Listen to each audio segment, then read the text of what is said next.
Assalamualaikum warahmatullahi wabarakatuh. Halo teman-teman semuanya, kembali lagi dengan saya di mata pelajaran PPKN. Yang minggu lalu kita sudah membahas bab 1 dan minggu sekarang kita akan membahas bab 2 tentang perlindungan dan penegakan hukum di Indonesia. Pertemuan kali ini kita akan membahas tentang hakikat perlindungan dan penegakan hukum. Di sini kita akan membahas tentang konsep perlindungan dan penegakan hukum.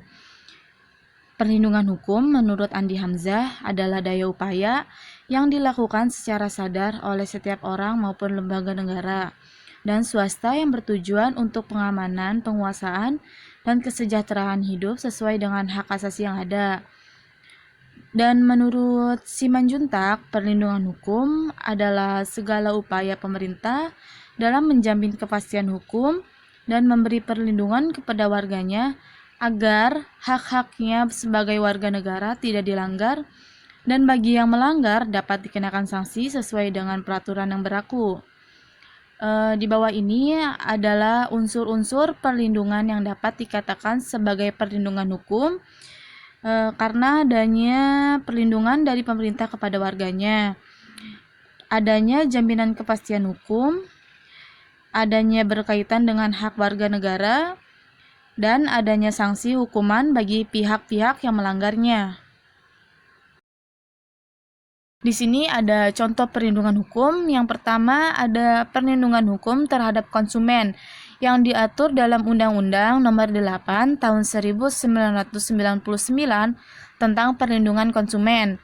Dan yang kedua ada hak atas kekayaan intelektual seperti hak cipta, hak merek, dan hak paten, serta hak perlindungan varietas tanaman. Hukum ini kalau dijalankan secara efektif mempunyai fungsi untuk melindungi kepentingan manusia. Apabila tidak bertahan, dengan kata lain perlindungan hukum dapat terwujud apabila proses penegakan hukum dilaksanakan.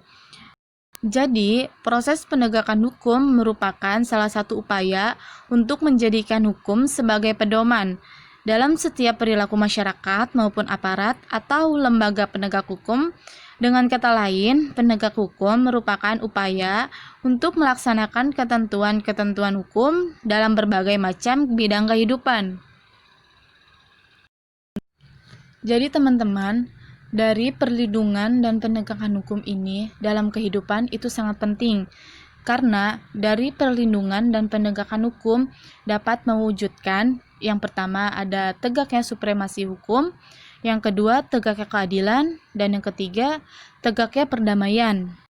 Yang dimaksud dari tegaknya supremasi hukum, hukum tersendiri mempunyai makna bahwa hukum mempunyai kekuasaan mutlak dalam mengatur pergaulan manusia dalam berbagai macam kehidupan.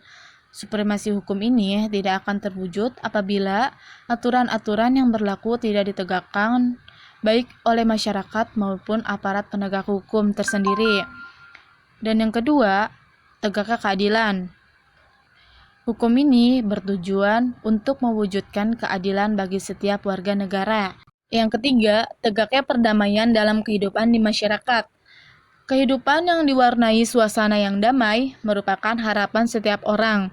Perdamaian akan terwujud apabila setiap orang merasa terlindungi dalam segala bidang kehidupan.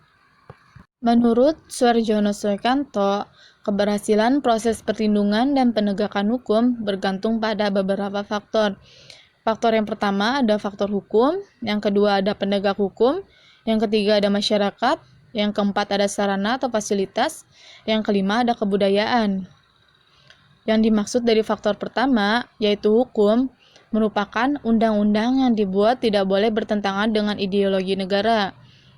Faktor yang kedua, penegak hukum, untuk menjalankan tugas tersebut dilakukan dengan mengutamakan keadilan dan profesionalisme sehingga menjadi panutan masyarakat serta dipercaya. Yang ketiga ada faktor masyarakat. Sebagai warga negara harus mengetahui dan memahami hukum yang berlaku serta mentaati hukum yang berlaku dengan penuh kesadaran akan pentingnya dan perlunya hukum bagi kehidupan masyarakat. Yang keempat, ada sarana atau fasilitas. Faktor ini sebagai pendukung penegak hukum mencakup tenaga manusia yang terdidik dan terampil, organisasi yang baik, peralatan yang memadai, keuangan yang cukup, dan sebagainya. Faktor yang kelima, ada kebudayaan.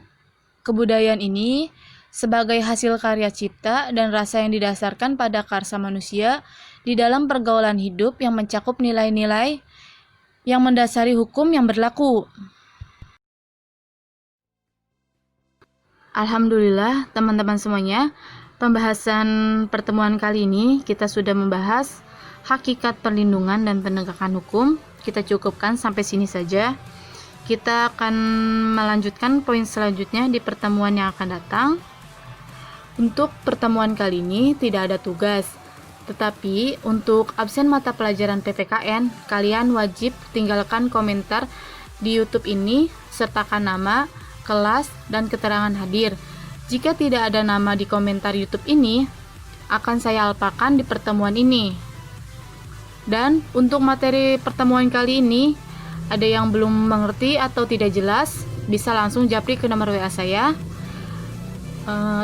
Mohon maaf bila ada kesalahan atau kekurangan dalam pembuatan video. Untuk teman-teman semuanya, tetap jaga kesehatan kalian semuanya ya. Sampai bertemu lagi di pertemuan selanjutnya. Cukup sekian dan terima kasih. Billahi taufiq wal hidayah. Wassalamualaikum warahmatullahi wabarakatuh.